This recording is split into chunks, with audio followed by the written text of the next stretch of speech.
Hi everyone, my name is Cody, and this is my Communications 2050 midterm slideshow. I chose to do a communications clash. The theory that I'm going to be examining throughout this slideshow is expectancy violation theory. Hope you enjoy. The conflict that I am going to examine throughout this slideshow is a conflict that my coworker and I had over using an item at work that I thought was just assigned to me. The theory that I will be using to analyze the situation is expectancy violation theory, and why I thought he had violated my personal space with his actions and my primary territories that I had at the time. It will also look at how my violation balance could have been positive and not negative at the time. This paper will go into depth of what I have learned about this theory and how I could have handled the situation differently. Expectancy violation theory suggests that people hold expectations about the nonverbal behavior of others. Unexpected changes in conversational distance between communicators are arousing and frequently ambiguous. Interpreting the meaning behind an expectancy violation depends on how favorable the violator is perceived. Personal space is a core concept of the theory. It is important to understand various spatial distance in the theory. Judy Burgoon is the developer of the theory of expectancy violations.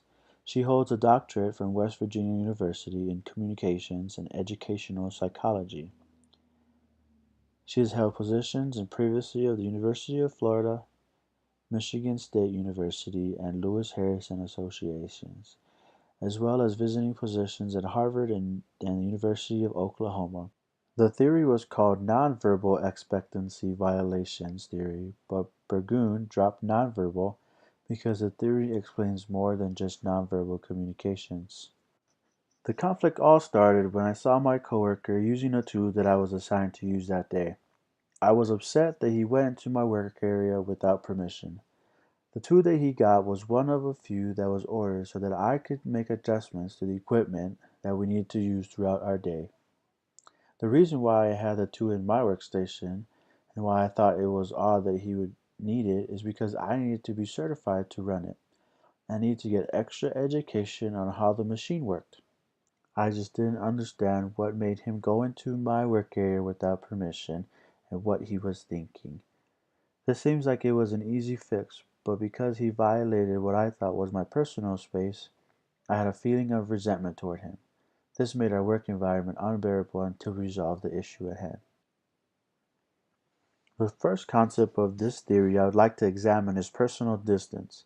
In our textbook, personal distance is a spatial zone of 18 inches to 4 feet, usually reserved for family and friends.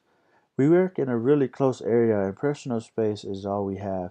This is a space that I thought was violated when my coworker came into my area.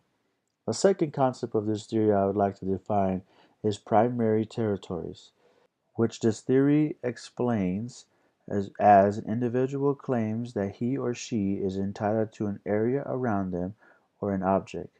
For me, in this instance, was the tool that was in my work area that I had claimed to have primary territory over. The third concept is violation valence, which is defined as perceived negative or positive assessment of an expectant's unexpected behavior.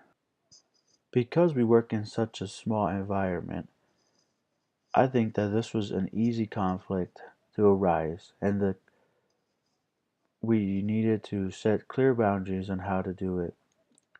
My recommendations to improve the conflict that we had was to clearly set boundaries for me and my coworker, not just assume that the other person knows what their boundaries are and what their personal space are and what their personal distance is. And if they have primary territories that has been set up, please, well, for my case, I wish I made it known at the time.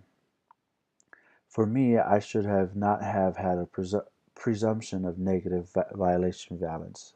I didn't need to go into this conflict with a negative attitude already, not thinking that he did it to spite me. And another thing I would do is to not read too much into someone else's actions and personal attack on me or my space.